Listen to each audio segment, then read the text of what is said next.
Asa dudes, welcome back to another video. Today we're working on the tube chassis OBS. If you guys are familiar with this build and have been following along, you saw that we got the trunk lid started. We also got the latch system all figured out, and we got the trans cooler mounted in the last video. Today we're going to be working on getting the actual trunk itself, the sealed section of the trunk, together and hopefully finished. I need to come in and get these side pieces cut out and tacked up, and then we can start welding everything together. But I do have a couple of the pieces already made just so you guys can get an idea what it's going to look like. It's going to be a pretty decent sized trunk compared to what we did on the 92 F1 build. We got a couple pieces to get cut, so we're going to get started on that right now, and then we can start welding all this stuff up and blending it all together.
Alright guys, so as you just saw, been slaying away on the back of this truck for the past 2 days.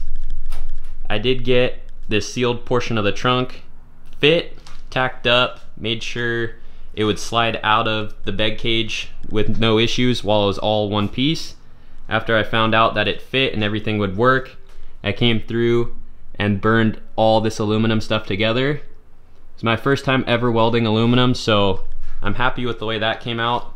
Definitely a lot of learning to do on aluminum, but I'm happy with that. The next thing that I got was these battery boxes all mounted up in here. There is a lot of tight clearances, but these should work out perfectly fine.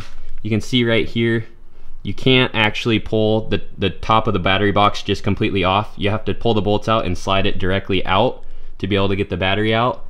It's not an issue though. The customer did want everything to be below the bed line, so I don't want to do anything above the top of the bed cage right here. Nothing's going to be above that other than the spare tire. So packaging is definitely going to be a little bit more difficult than normal, but I'm super happy with the way this is coming out. Another thing that I got done was the trunk is actually mounted now. So there's 4 bolts holding this in. 1, 2, 3, and number 4. 4 bolts holding it in.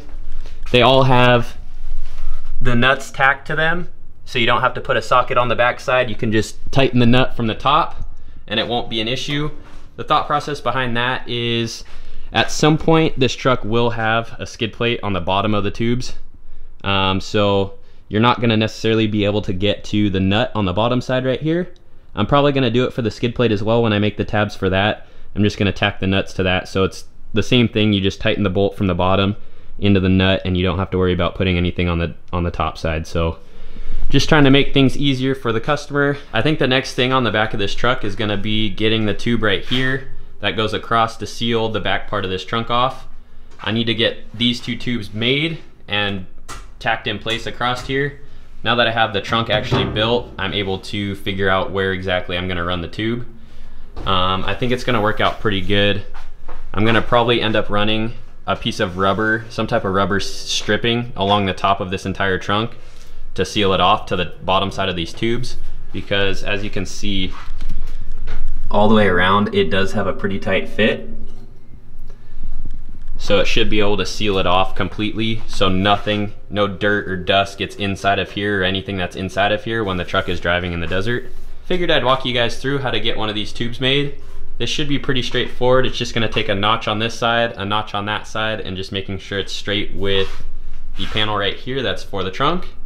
So the first step is gonna be measuring the distance here, and then we can get it cut down to a rough length and then start notching it out with the notcher. So measuring this, typically what I do to take measurements is go center of the tube to center of the tube, and it's looking like we're right at 18.5 roughly. Doesn't need to be exact. We're gonna take a notcher and notch both sides of this and get it down to where we need, but just a rough idea, about 18.5 inches. I throw it in the notcher. Don't even clean up the ends or anything like that. I wait until I get the notch on there. Go ahead, make sure you're zeroed out. Just like that, we got a notch. Do the same to the other side.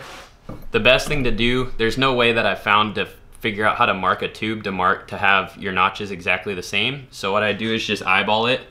I've gotten pretty close on everything that I've done, so try this again.